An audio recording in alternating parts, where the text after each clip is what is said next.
Hi everyone, please ignore my toddler in the background. She's playing with the keyboard that goes to my tablet.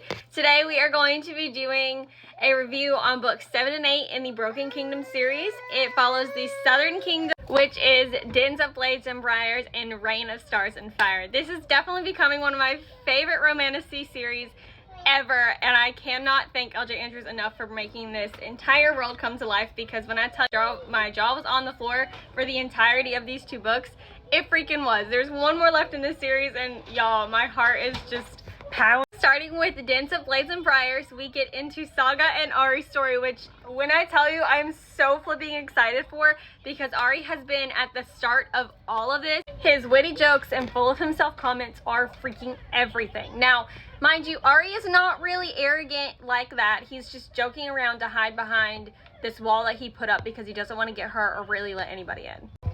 A compelled blood heir with a cold heart and a shadowed mind is bound to the one she despises, the one who began to thaw the ice around the beating flesh in her chest.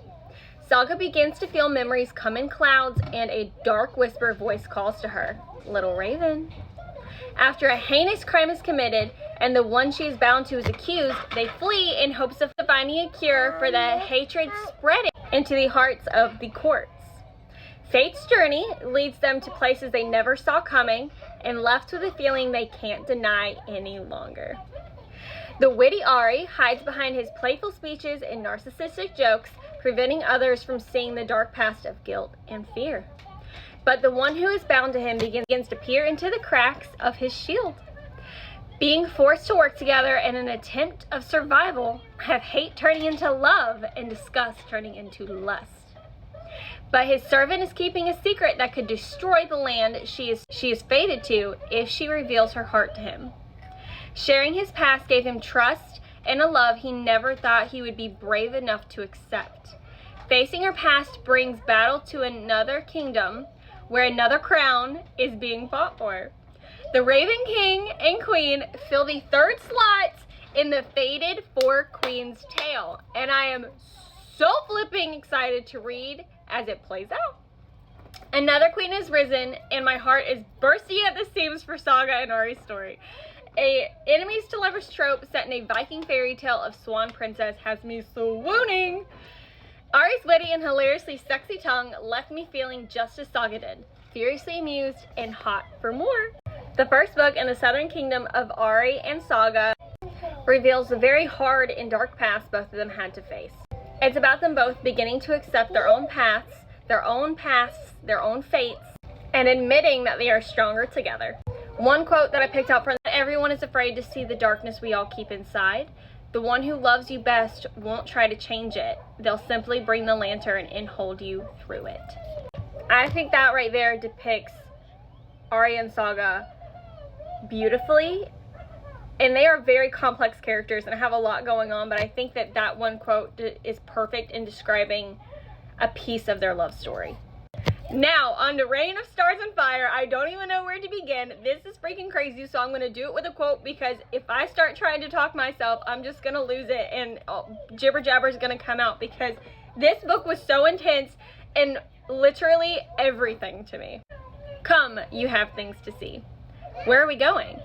To the beginning of your story, Ari. To the beginning of all our stories. Okay. The tale of four fated queens comes to a head in the next to the last book in the Broken Kingdom series. Past secrets and hidden truths are revealed as Ari takes a guided journey with a masked man. The origin story of the Broken Kingdoms has finally been divulged. When I tell you I was practically losing it for the entire book, it is not an overstatement. The story I fell in love with months ago is now giving me all the feels and spilling so many emotions.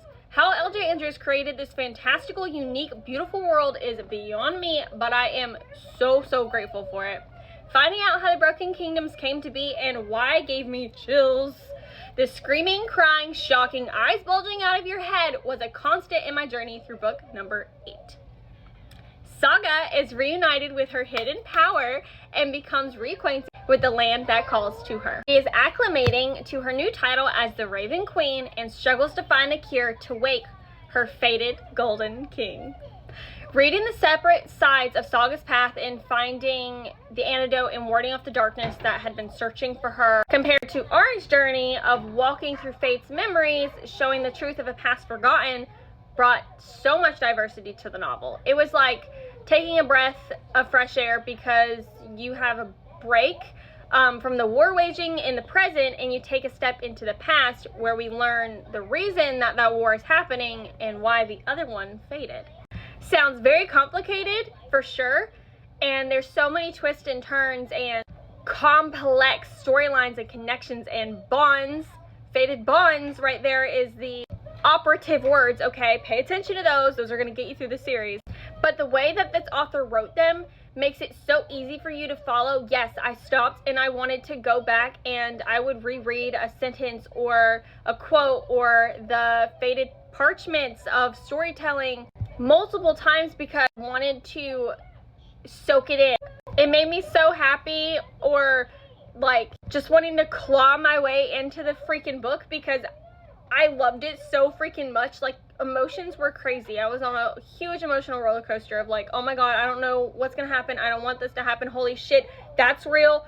Oh my god, I can't believe she's who she is. And the entire book, I kid you not.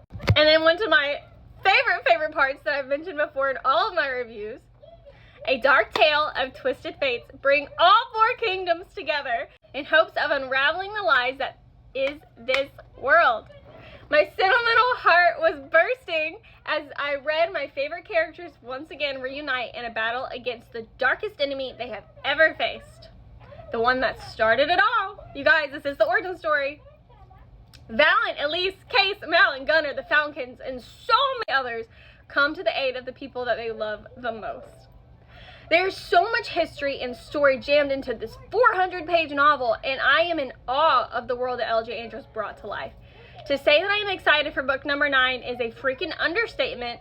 We will finally get to see the final fate bond, there's that word again, found and united, and the cherry on top just happens to be it is a retelling of the Phantom of the Opera, which is my favorite of my favorites, and I cannot wait. I cannot believe the Broken Kingdoms is basically out and in for me. I will be starting number 9 today and hopefully finishing it by Monday, just in time for me to finish getting ready and get on a plane and head to Boston to meet this beautiful, amazing, talented author. It's so bittersweet because even though I don't want the Broken Kingdoms to ever end, I am so excited to start the Ever King in that series because I get to see some of my favorite characters' kids grow up and live their own story and go through their own faded paths and find their own true love. So I cannot wait, and I will see you guys in my next review of the Phantom of the Opera retelling, and then most likely in the Ever series.